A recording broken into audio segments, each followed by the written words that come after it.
From Brazil to Barbados in the West Indies, where a different form of carnival takes place during the CropOver festival each year. Dances, music, and costumes represent a link between Africans at home and Africans abroad. African roots emerging in a fascinating new setting for worldwide consumption.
Remember Mungo Park, the Scottish surgeon and explorer sent to discover the course of the River Niger. His tomb sits by the Jebba Bridge. Heading on to Makwa, the journey not particularly smooth due to bad roads. A common feature on the Jebba-Makwa road is the heavy presence of trucks.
Bida, one of the 8 Emirates in Niger State, is the traditional headquarters of the Nupes, a people said to be descendants of Vabin Nafila, believed to have migrated from northeast Africa. The name Bida is a Nupe word meaning "come, let's go" to the land of safety and comfort. And Bida, to many, has lived up to its name as the Emirate has ever remained peaceful. We always preach to them the fear of Almighty Allah and whatever they do and whatever they say in terms of their activities among themselves, with one another, and within the society. And also naturally, we thank Almighty Allah, people have a lot of endurance and a lot of respect for one another. You know, that culture and tradition that actually been sort of observed in the society, and whereby, you know, our brothers keepers, you know, sort of we help each other. When one is in problem, you know, communicate to the other, and then sort of a helping hand is extended to him or to her, so thereby solving, you know, his or her problem. So with that, because, you know, there's no any society will be devoid of crises or problems. If you have a society that brothers, you know, help each other, sisters come to each other's assistance, you see, there will be calm, there will be sort of understanding and tolerance and respect for one another. Bida, said to be founded before the 14th century, grew to become a strong walled town, and till date, relics of the famed wall could still be found. Nupe dynasty generally has been founded by Swede. Swede is an ancient Nupe leader who reigned in this part of the country even before the Fulani conquest, the Jihad conquest. These chieftaincies remained. They are chiefdoms, headed by chiefs, local chiefs, most of them of pagan tribes. There were rulers in charge of these ancient chieftains. But when the leader, our great ancestor, Madam Muhammad Dando, the jihad leader from Sokoto, via Gondu, came into this part of the country, he tried to sort of coerce the local population into this great religion of Islam. Where they refused, he conquers them. And after the conquest, he established Nupe Fulani Empire, headed by Malan Dando himself. He's a religious leader from Sokoto. We are part of the Western Empire of Sokoto, established by the great reformer, Sheikh Usman Nafodi. Now, he tried, like I said, to convince them to accept Islam through cohesion. Those who refused, he conquered them. That's the rule of his jihad. He then established Nupe Fulani Empire, since he was Fulani himself. You see. Now, he then made Bida as his headquarters. There are 3 ruling houses in Bida. The Shaba explains the rotation in rulership of the Emirate from the 3 ruling houses. He came with 2 Fulani wives, and the third one was Anupe, the son of the first. And after establishing this dynasty, he then decreed that the rulership of Nupe will be among his children. It will rotate from the first son to second son to third son, in accordance with the 3 wives he has. His eldest son was Muhammadu Majigi. Majigi died before the father, died before Mandando. And so the choice then of the first Fulani emir then went to the son of the second son, Usman Zaki. He had then that time built the walls of Bida. He then established these 3 houses. The house of Mama Maji, the house of Usman Zaki, and then the house of Masaba. The city gates. We have in Bida 12 gates, where people go. In those days, by midnight, they are usually closed and then open after the first morning prayers. And you identify 4 now. Bamisumbogi, Bamsumbara, Bamsumwea, Bangay. They are named after the place, after prominent events or places they lived in. At the end of our chart, the hospitable people that Bida people are, the Shaba Nupe presented royal culminates to us. As a mark of respect, the culminates are not received in the usual way, directly with hands. Footprints of the Europeans in Bida reminds one of the people's early contact with the Europeans, dating far back to 1884. The Wadata Palace, official residence of any reigning Esu Nupe, the first court of Esu presided over matters ranging from personal disputes to land matters, and the first administrative headquarters, which today serves as Bida Local Government Secretariat, were all built by the colonial masters in 1933. Benebida is the heart of Bida. Bida settlement actually started here. Bida Mosque, the oldest mosque in Bida, is about 406 years. It is still very much in use. Government College Bida is a famous post-primary institution in Bida, an institution reckoned with in terms of the eminent personalities it has produced, among them two former heads of state, General Ibrahim Babangida and General Abdul Salam Abubakar. The school was established in 1914. It was founded in 1912 and established in 1914. Of the prominent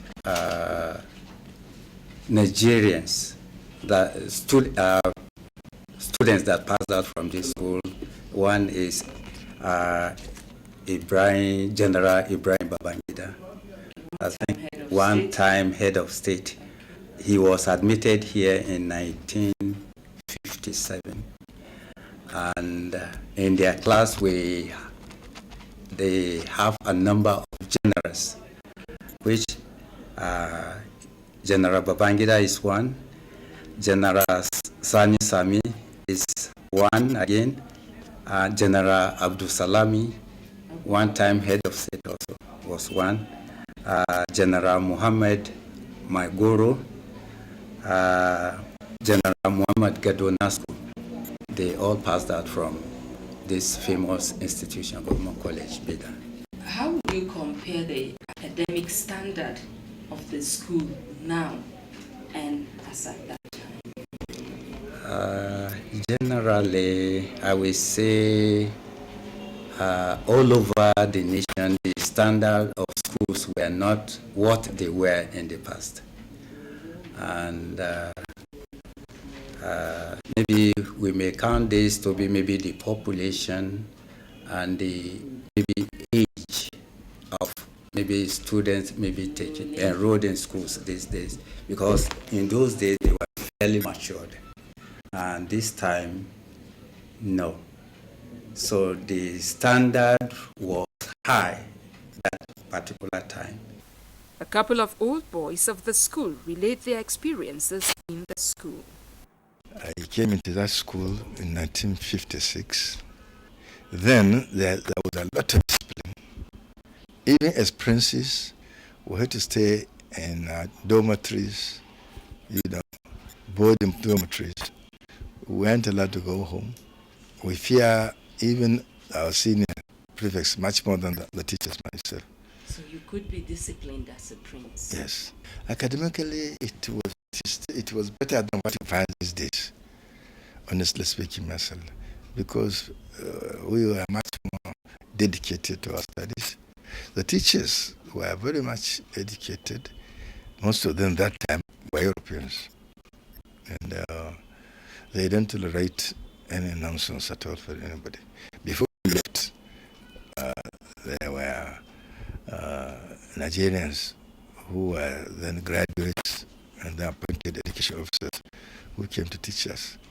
But then, like I said, they were much more dedicated to our course because they were preparing us for the future, for what we are today.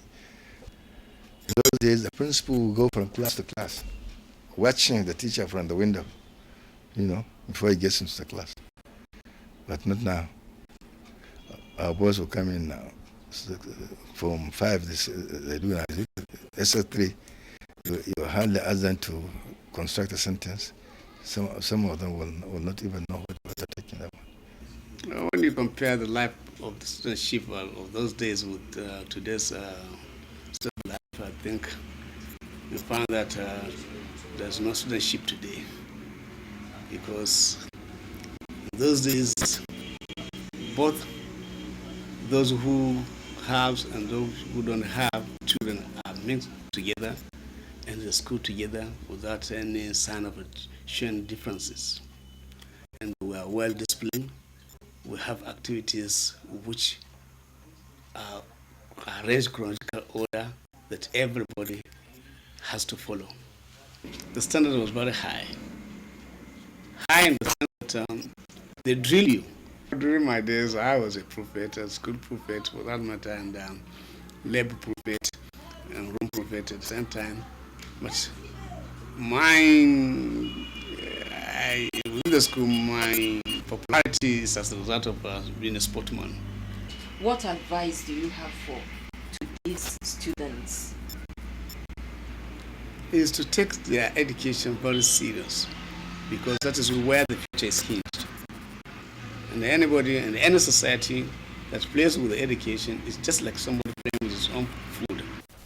The Nupes are predominantly farmers specializing in the cultivation of rice. It was for this reason that the federal government established the National Cereal Research Institute, Badegi, in the area.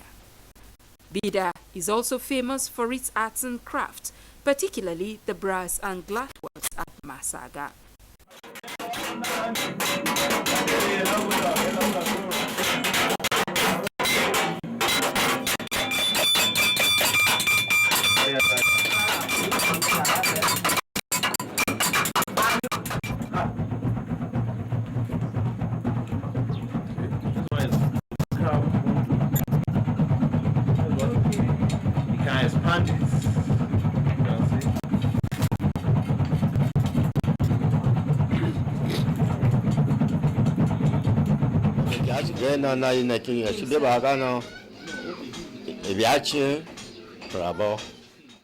I have been in this business of brass casting about 35 to 40 years. It started from Egypt over 200 years ago. Our forefathers followed Etsu Saba to Bida. They first settled at Rabah before finally settling in Bida. Since our forefathers came and settled here, we have not moved anywhere. Our children can decide to take the trade elsewhere, but it will not be as perfect as here in Gbongbofu.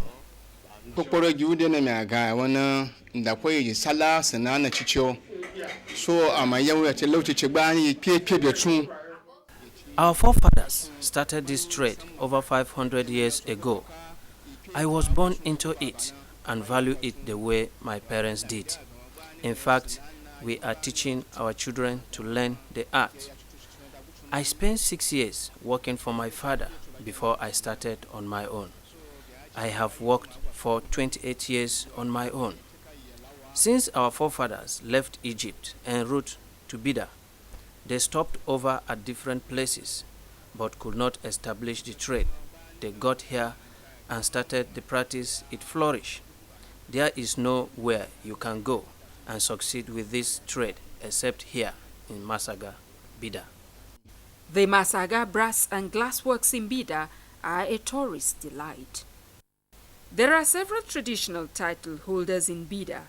Women are not left out in the scheme of affairs. The Sagi Nupe is a title for the queen of all women in the Nupe kingdom, and she oversees the affairs of all the women within the kingdom. Emirate Council no nyina die media inu science agipata de nagasha abudona itepata tichepata nagabembe zandondo na nyina na myemitsai teaching zandondo. This title is restricted to the royal house, especially princesses. Since my appointment, I receive visitors from various quarters, adjudicate matters. I also advise women on the right things to do, respect one another, and avoid crisis. Abide by the will of Allah. Coincidentally, when we visited the Sagi, the Nupe local delicacy, Ejebobochi rice porridge, and Zoa bean soup were being prepared, and the Sagi, being mother to all, insisted on our having the meal with her. And I must say, it was really delicious. Aluo, as the Sagi is called by all, again would not let us go without parting gifts. The Esunupe's personal band is one band above all other bands in the Nupe kingdom. It is exclusive to the Esunupe and only played for him, with exception only to the princesses. The origin of Bando started after the flood during the Prophet Noah. There's one tree. After the drain of the water, it is from that tree that they carved the Bando. Bando is a drum that in all over the world you cannot have it unless Nupe land, particularly Bida. And it is a band that they beat for the emir. Anybody that they install as emir, if they never beat band for you, the emir is not recognized. Only beating for the emir or princess. If a princess is going out for a marriage, princess, okay, they will beat for her. But apart of that, only emir. Why? The reason why they are beating for the princess is that they don't have opportunity to become emir. The day when they are married, they use that day as their installation as emir.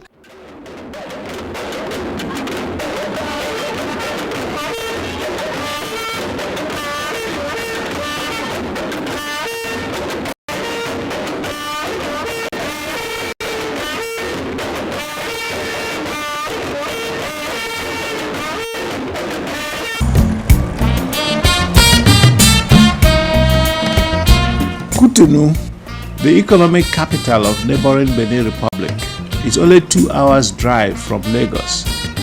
But most Nigerians are so unused to traveling to neighboring countries that Cotonou might as well be half a continent away.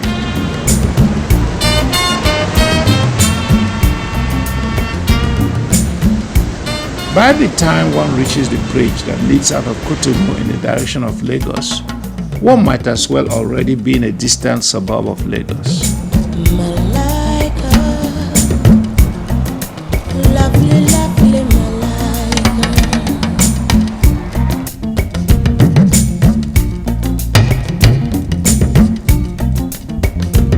Ironically, however, although water travel is much neglected in favor of road links, the coastal waterways in this part of West Africa happen to offer the most convenient route between Cotonou and Lagos. Malaika, lovely, lovely Malaika.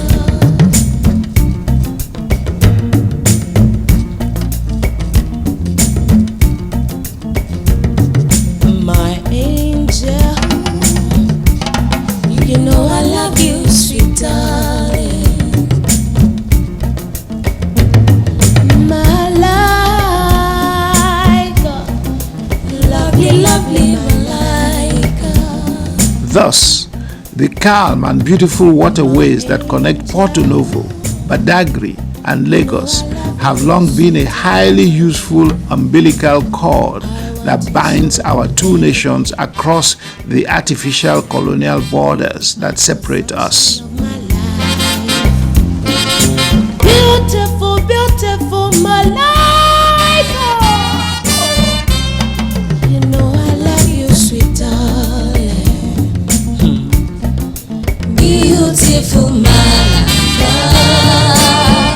You know I love you, sweet darling. Beautiful Malaika. Beautiful Malaika. You know I love you, sweet darling. Traveling by boat along these coastal lagoon waters is such a rewarding experience that the traveler is tempted to linger on and simply enjoy the sensation of drifting forward endlessly and effortlessly.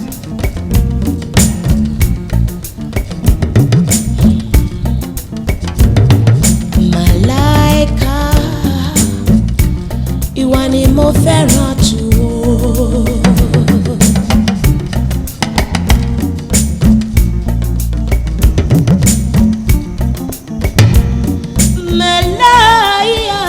Malaika, oh oh oh, ìwọ ni mo fẹ́ràn jù o.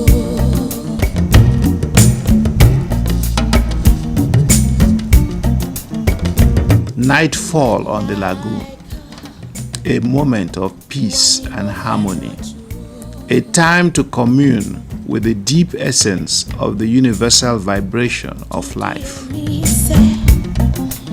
Jọ̀wọ́ wá ṣe tèmi.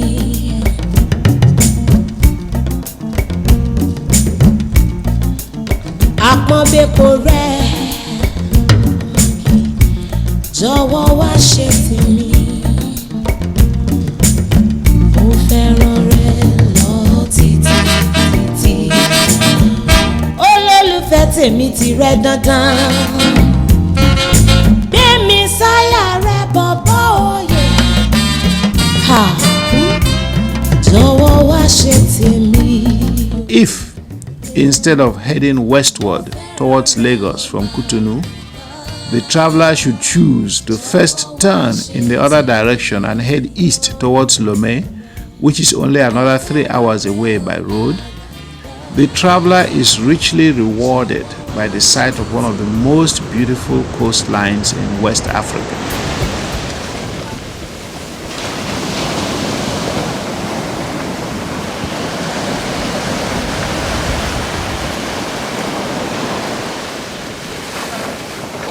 Lomé, where I have occasionally spent some delightful weekends on various beaches in the company of the fishermen who row out nearly every day into the Atlantic Ocean, is a captivating halt on the coastal route to Accra.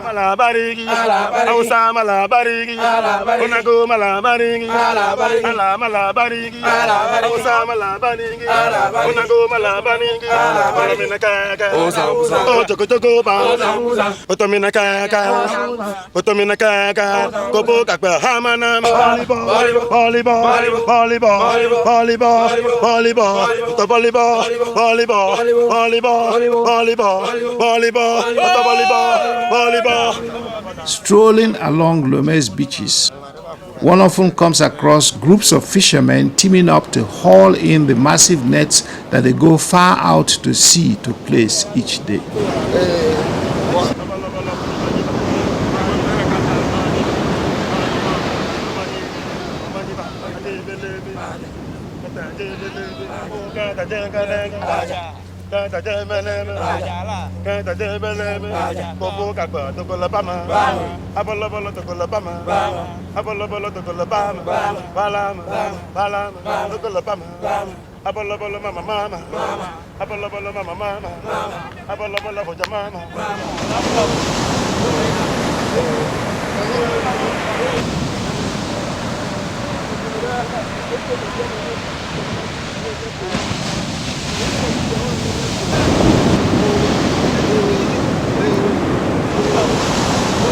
All the fishermen's activities are labor intensive. Each day they need to drag their boats up from the sea several hundred yards sometimes. And then the next day they have to drag the boats back to the water's edge.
For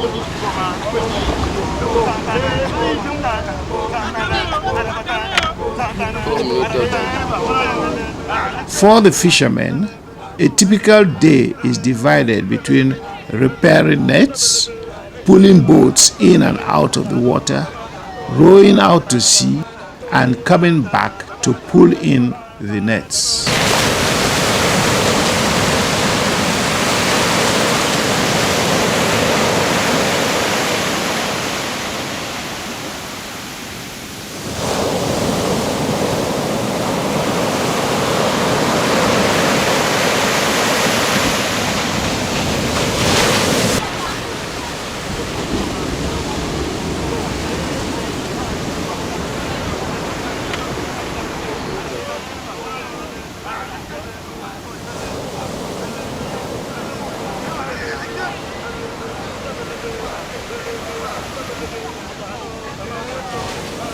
Does all that sound easy? The sheer amount of effort and skill required to accomplish each of these tasks properly commands respect from any observant onlooker.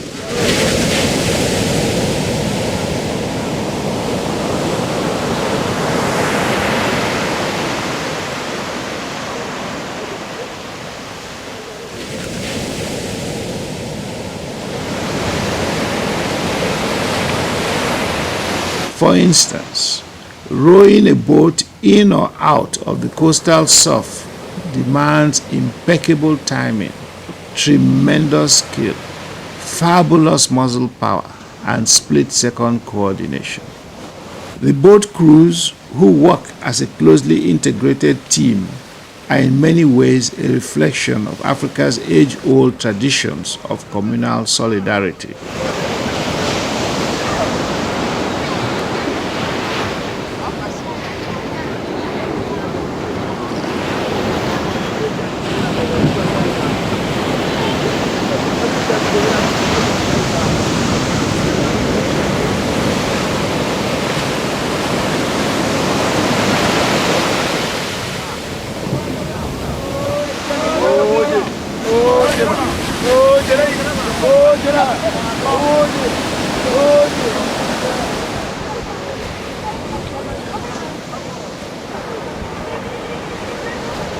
The sea is like a living creature with whom the fishermen must do battle each day. Sometimes the sea is kind, sometimes it is angry. Sometimes the sea is generous, sometimes it is parsimonious and mean. Some days the sea can be dangerous and unforgiving. It can also be capricious and cruel.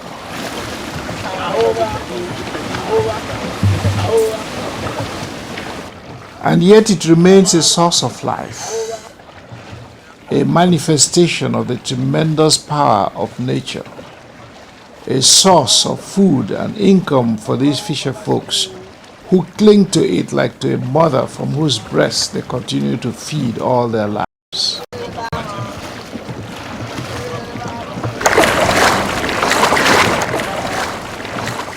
Many African peoples believe that there are spirits and gods and goddesses who live beneath the waters of the sea.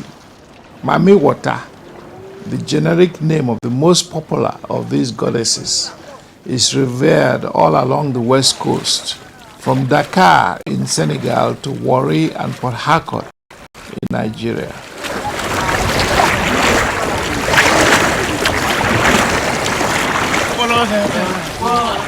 Some claim to have seen her and to have made love to her. Others experience her mysterious presence in their souls, hence the rites of possession that must be undertaken to appease her and create a terrain for peaceful coexistence between Mami Wata and her human hosts. In Yoruba mythology, Yemoja, goddess of the oceans and seas, favorite spouse of Shango, the thunder god, presides over a fabulous court deep under the ocean, dazzlingly beautiful in her glittering pearls.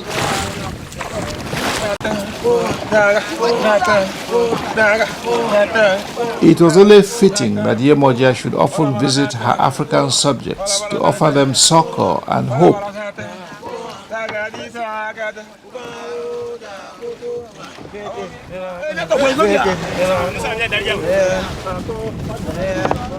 To this day, music in her honor and carefully preserved songs of praise for her beauty and generosity continue to ring out in African religious temples known as candomblés and santerias in Brazil and Cuba.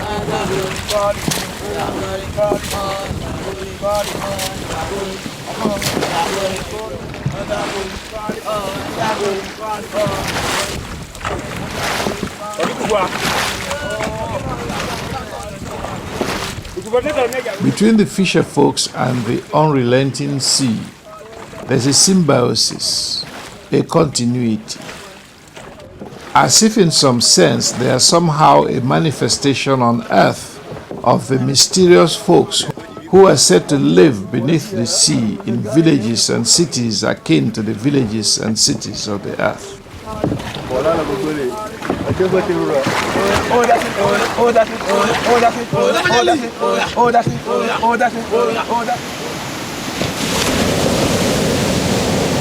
And so, evening drapes its shadow across the sea once more. Another day has come and gone. As day and night succeed each other, as the waves sweep forward in timeless repetitive continuity, as generations come and go, the rhythms of the sea provide an opportune reminder of life's true essence as a series of cyclical vibrations.